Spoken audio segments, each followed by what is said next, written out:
Have you ever wondered what happens when a town's pulse stops beating?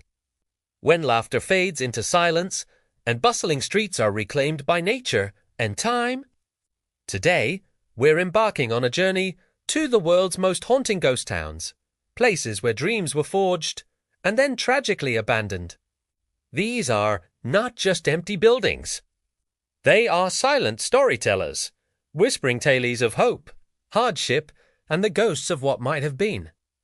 Our first stop takes us to the windswept deserts of Namibia, to a place called Kalmanskap.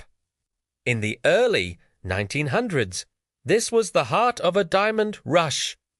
Imagine a lavish German town rising from the sand, complete with a hospital, a ballroom, and even the first X-ray station in the southern hemisphere. Residents lived in opulent homes, enjoying ice delivered daily and sipping champagne as if they were in Berlin. But the diamonds were finite. As the precious stones dwindled, the town's fortune reversed. By the 1950s, Kalmanskap was completely deserted. Today, the desert is reclaiming its own. Sand dunes pour through shattered windows, filling elegant rooms and swallowing hallways. Walking through these sand roundhouses feels like stepping into a surrealist painting, a powerful and eerie reminder of how quickly wealth can vanish, leaving only memories buried in the sand. Next, we travel across the Atlantic to the shores of Italy, to a village clinging precariously to a crumbling cliffside. This is Krakow. With a history stretching back to the 8th century, Krakow was a thriving medieval town. Its stone houses and winding alleys cascade down the hillside, all centered around a majestic Norman tower. For centuries, it withstood plagues, famines, and bandits.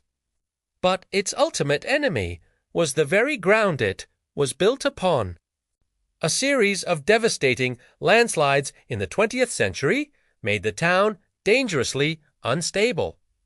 The final blow came with an earthquake in 1980, forcing the last residents to flee. Now, Krakow stands as a silent, skeletal monument. It's empty, windows stare out like vacant eyes over the rolling hills. The silence is profound, broken only by the wind whistling through its deserted chapels and homes. It's so visually dramatic that it has become a popular filming location for movies, its beautiful decay providing a backdrop for epic stories. It's a somber testament to the power of nature and the fragility of human settlement. From the sun-baked cliffs of Italy, we journey to the cold, irradiated zone of Ukraine, to a name that sends a chill down the spine, Pripyat. This wasn't a town that faded away. It was a city ripped from existence in a single day.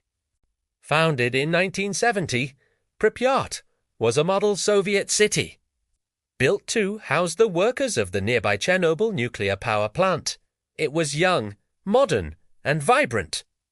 With over 49,000 residents, an average age of just 26, they had parks, cinemas, schools, and a now iconic Ferris wheel that was set to open for May Day celebrations. But on April 26, 1986, reactor number 4 exploded, releasing a catastrophic amount of radiation. The city was evacuated in a matter of hours. Residents were told it was temporary, to pack only what they needed for 3 days. They never returned. Today, Pripyat is frozen in time, a communist-era museum of tragedy. Schoolbooks lie open on desks, dolls are scattered in kindergarten classrooms, and gas masks litter the floors. The Ferris wheel stands as a silent, rusting symbol of a future that never came. Exploring Pripyat, even through video, is a deeply unsettling experience. It's a chilling, stark warning about the catastrophic potential of human technology, and a ghost town unlike any other on Earth. Let's shift our journey to the Far East, to a place that looks like it was pulled from a science fiction movie, Hashima Island, Japan. More commonly known as Gunkanjima, or Battleship Island, for its resemblance to a warship. This tiny island was once one of the most densely populated places on the planet. For nearly a century, it was a bustling coal mining facility owned by Mitsubishi. Tens of thousands of workers and their families lived in a concrete city packed onto this rock in the middle of the sea. They built a self-contained world with apartment blocks, schools, and shops, all connected by a labyrinth of stairways and corridors. The conditions, especially for forced laborers during World War II, were notoriously brutal. But as Japan shifted from coal to petroleum in the 1960s, the mine's fate was sealed.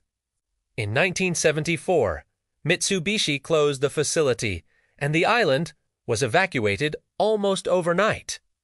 Now, Gunkanjima is a concrete ghost, being battered by typhoons and the relentless sea. Its buildings are decaying, creating a haunting urban ruin. Walking its empty corridors, you can almost hear the echoes of the thousands of lives crammed into this fortress of industry.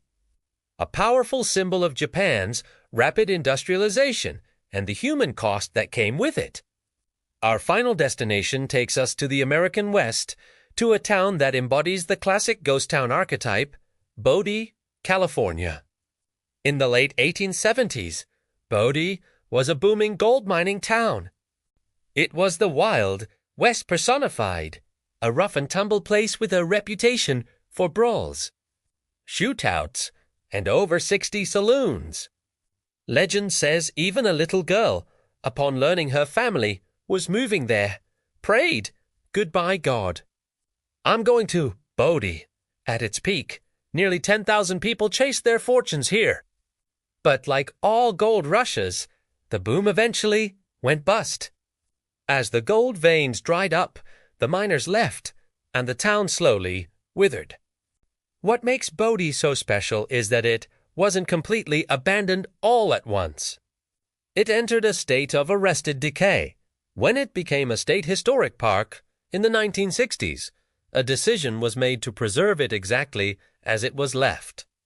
Interiors are still stocked with goods, tables are set, and a schoolhouse has lessons on the blackboard. It's not a restored town.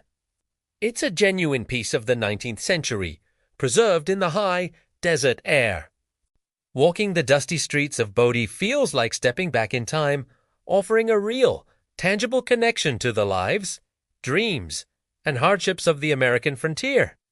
From the sandy graves of Kolmenskop to the irradiated streets of Pripyat, each of these towns tells a unique and powerful story.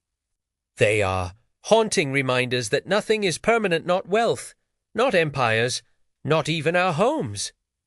They show us the relentless power of nature, the consequences of our ambitions, and the poignant beauty that can be found in decay.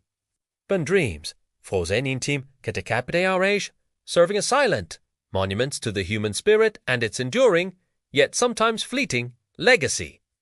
Thank you so much for joining me on this journey through the world's most haunting ghost towns. Which one fascinated you the most? Let me know in the comments below. If you enjoyed this exploration of abandoned places, don't forget to like this video and subscribe for more adventures into the forgotten corners of our world. Until next time, stay curious,